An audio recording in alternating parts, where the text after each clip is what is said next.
Hello guys, welcome to সায়নিস natural life. আপনাদেরকে স্বাগত জানাই আর একটা নেক্সট ব্লগে, যেটা আমাদের বিবাহবার্ষিকীর ব্লগ।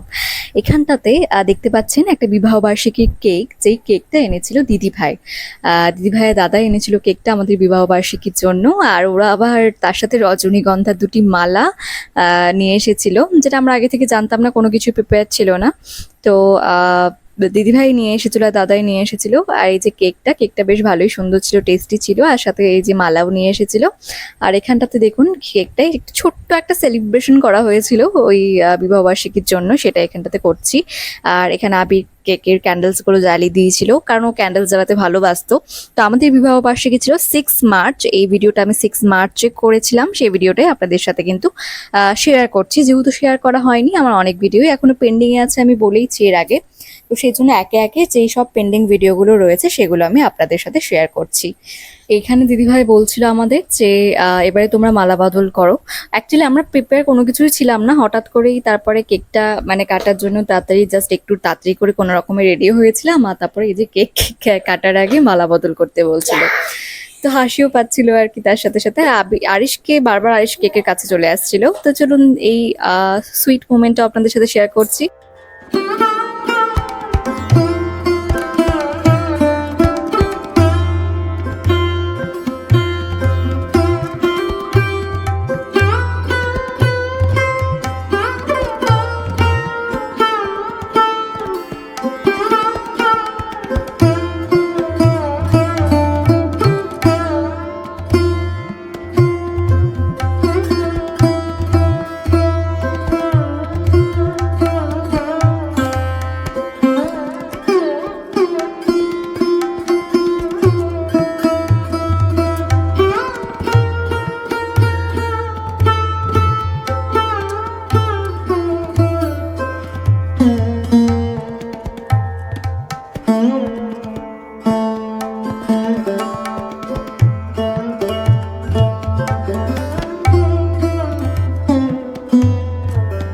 তারপরে এখানে আমরা একসাথে দাঁড়িয়ে কয়েকটা পিকচার্স তুলছিলাম।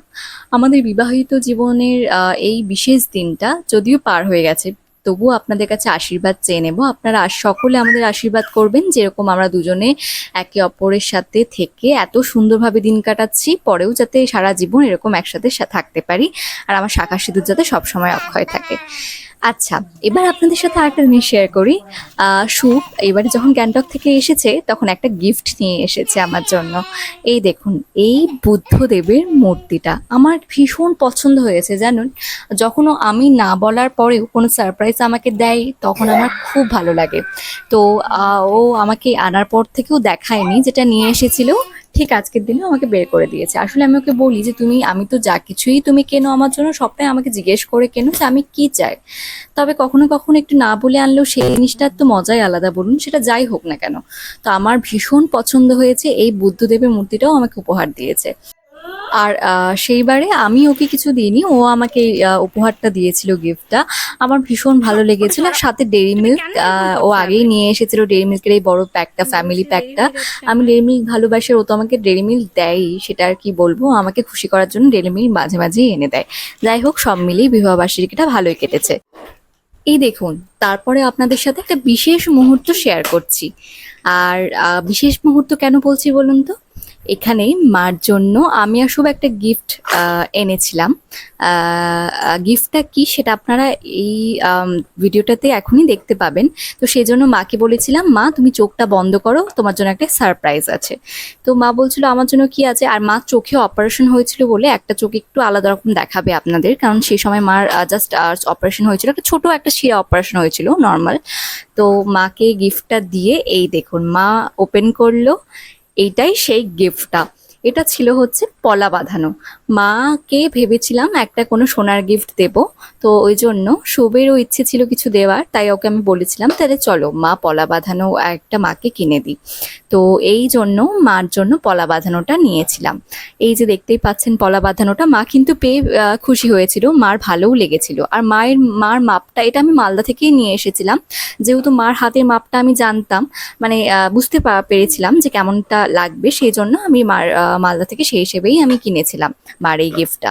তো মার কিন্তু খুব ভালো মানে পছন্দ হয়েছিল, মার ভালো লেগেছিল গিফটটা। আর আহ, মা বাবাকে কোনো কিছু মানে নিজের মানে মাকে কোনো কিছু সোনার গিফট দেওয়ার যে মজাটা, সেটা একটা আনন্দই আলাদা।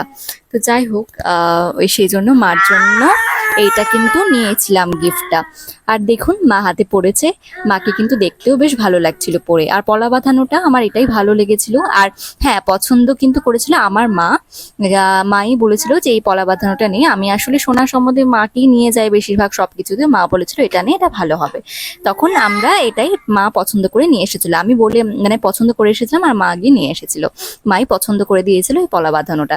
তো ওই মা পছন্দ করেছিল আর এই মাকে উপহারটা দিলাম। এরপরে আমার মাকেও একটা কিছু কিনে দেব।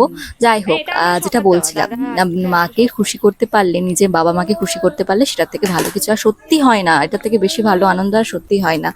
তো দেখুন, আপনাদেরকে চলুন একটু কাছ থেকে দেখায় পলা বাঁধানোটা। তো এই যে, এই ছিল ডিজাইনটা পাতের উপরে। যেহেতু মার এখন একটু বয়স হয়েছে, সেই জন্য ডিজাইন বা কোনো কিছু অন্য কিছু মার ভালো লাগবে না, আর মার পাতের পলাই ভালো লাগে। তো সেই জন্য মাকে এই পাতের পলাটাই এনে দিয়েছিলাম, আর এই ছিল ডিজাইনটা। আর কেমন লাগলো সেটা আপনারা কিন্তু অবশ্যই জানাবেন।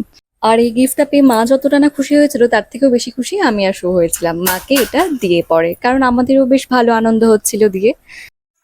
তারপর এই ভিডিওটা করা যখন যেদিন শুভ চলে যাচ্ছিল সন্ধেবেলা। তো এই দিনে শুভ সন্ধেবেলা চলে যাচ্ছিল, যেহেতু ট্রেন ছিল সেই জন্য রাতেই। তো সেই জন্য সন্ধেবেলার দিকে শুভ বেরিয়ে যাচ্ছিল। আমি বলেছিলাম আপনাদের আগে ভিডিওতে যে শুভ শুধুমাত্র সুমনদার বিয়ের জন্যই কয়েকটা দিনের জন্য এসেছিল, ও 6-7 দিন মতো ছিল, তারপরেই চলে গেছিল। সুভাষ দ্বারা 2 দিন আগে গেছিল, সবাই মিলে টম দ্বারা যারা গ্যাংটক থেকে এসেছিল তার 2 দিন পর শুভ বেরিয়েছিল। তো এটা সেই দিনটাই যেদিন সন্ধ্যাবেলাও চলে যাচ্ছিল। আর যেদিন যখনও চলে যায় তখন মনটা ভীষণ খারাপ লাগে। তো সেরকমই যেটা হয় আর কি, মনটা ভীষণ খারাপ লাগছিল। আর সাথে ওরও মন খারাপ লাগছিল, আরিশকে ছেড়ে যেতে তো ওর মানে সত্যি চোখে জল চলে আসে যখন যায়। অবশ্যই মনটা খারাপ হওয়া স্বাভাবিক ব্যাপার।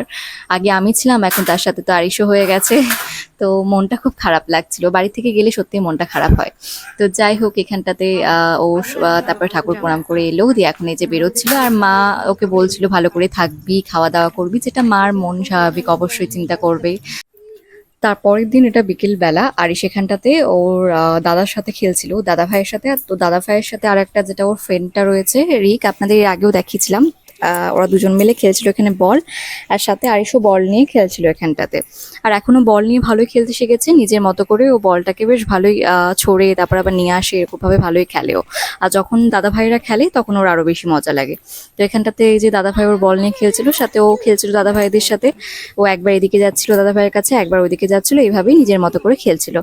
তো আমি যখনই ওর সময় পাই তখন একটু করে ভিডিওটা করে রাখি, তাতে কি হয় সব মেমোরিগুলোই আমার কাছে যাতে থাকে। যেই বয়সে যেরকমটা ও খেলে সব মেমোরি আমি ক্যাপচার করে রাখতে চাই ওর। তো সেই জন্য আমি সব রকম ভিডিও ওর ক্যাপচার করে রাখি। তো সেই মুহূর্তটাই আপনাদের সাথে শেয়ার করলাম। আর দেখুন কেমন বল খেলছে দাদা ভাইদের সাথে। ওখানে নয়, এদিকে এসো। আয়,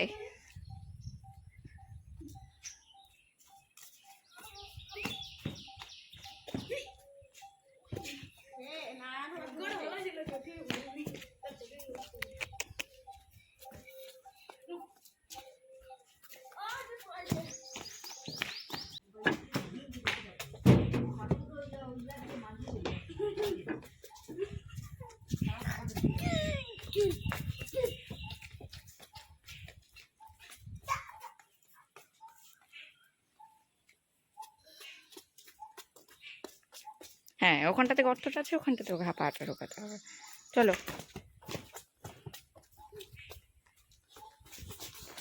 এখন আরিশ আগের থেকে অনেকটাই দুষ্টু হয়ে গেছে, ও একদম স্থির থাকে না, একদমই স্থির থাকে না এখন।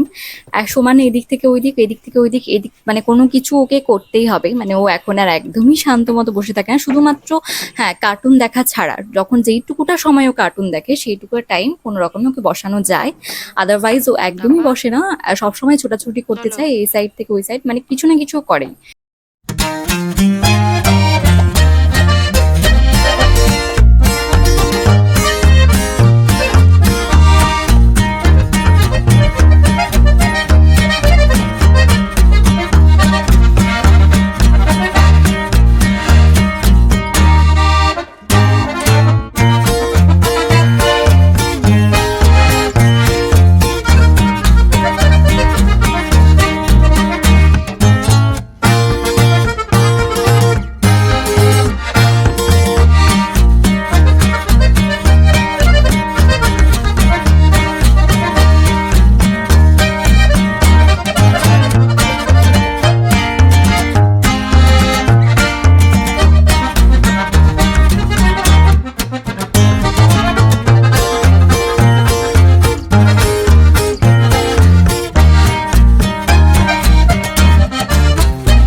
তারপরে এটা দেখুন, এখানটাতে আরিশ দেখাচ্ছে গোট কোনটা। তো এখানে প্রত্যেক দিনই আমি ওকে বুক নিয়ে একবার করে বসাই, দিয়ে ওকে সবটা জিজ্ঞেস করি কোনটা কি বাবা, যেগুলো ওকে শেখায় সেগুলো হাত দিয়ে কিন্তু আমার আঙুল দিয়ে দেখাই যে কোনটা কি। কখনো নিজের আঙুল দিয়ে দেখায়, কখনো বা আমার আঙুলটা নিয়ে গিয়ে দেখায় যে কোন যেটা বলি সেটা দিয়ে দেখায়। তো এইভাবে প্রত্যেক দিন যেইটুকুটা একটু আবার টাইমও বসে চুপচাপ সেইটুকুটাই ওকে একটু দেখায় যতক্ষণ ওর ইন্টারেস্ট থাকে। এতে করে প্রত্যেক দিনই ওর একটা বুকের সাথে টাচ থাকে, আর আস্তে আস্তে করে কিন্তু বেশ ভালো শিখতেও পারে। ও পিকচার্স গুলো দেখে বলতে পারে, মানে দেখায় কোনো কিছু জিজ্ঞেস করলে কোনটা কি সেটাও দেখাতে পারে। তো এইভাবেই আমি ওকে অ্যাটাচ করতে চাই। শেষে আমি আপনাদের সাথে আজকে শেয়ার করছি একটা সুইট মোমেন্ট, মানে খুব সুন্দর একটা মুহূর্ত। এখানে ওর ঠাম্মার সাথে আরিশ বসেছিল, আর একটা জোয়ানের যে কৌটোটা হয় সেই জোয়ানের কৌটো থেকে ও একটু একটু করে বের করে ওর দাদু ভাইকে খাইয়ে দিচ্ছিল। আর এখানে বাবা সবেমাত্র দোকান থেকে এসে হাত পা ধুয়েই বসে পড়েছিল ওর কাছে। যে মা বলছিল যে এই ভিডিও করো না, এই সময়টা কেমন লাগছে আমরা বসে আছি এখানে, এরকম ভাবে অপ্রস্তুত একটা ভাব আর কি যেটা হয়। আমি মাকে বললাম যে না, কোনো কিছু হবে না, এই সুন্দর মুহূর্তটা আমি মিস করতে চাই না। কি সুন্দর বসে আছে দাদুর ভাই ঠাম্মার সাথে, তাই আমি বললাম যত সাধারণই হোক না কেন সবসময় সাজগোজেই সবসময় ভিডিও দিতে হবে তার কোনো মানে নেই। তো এই যে মুহূর্তটা এটাই আমার কাছে অনেক। তো আজকে এই ভিডিওটা এত সুন্দর মুহূর্ত দিয়ে শেষ করলাম। আপনারা সকলে ভালো থাকবেন, দেখা হবে নেক্সট ব্লগে।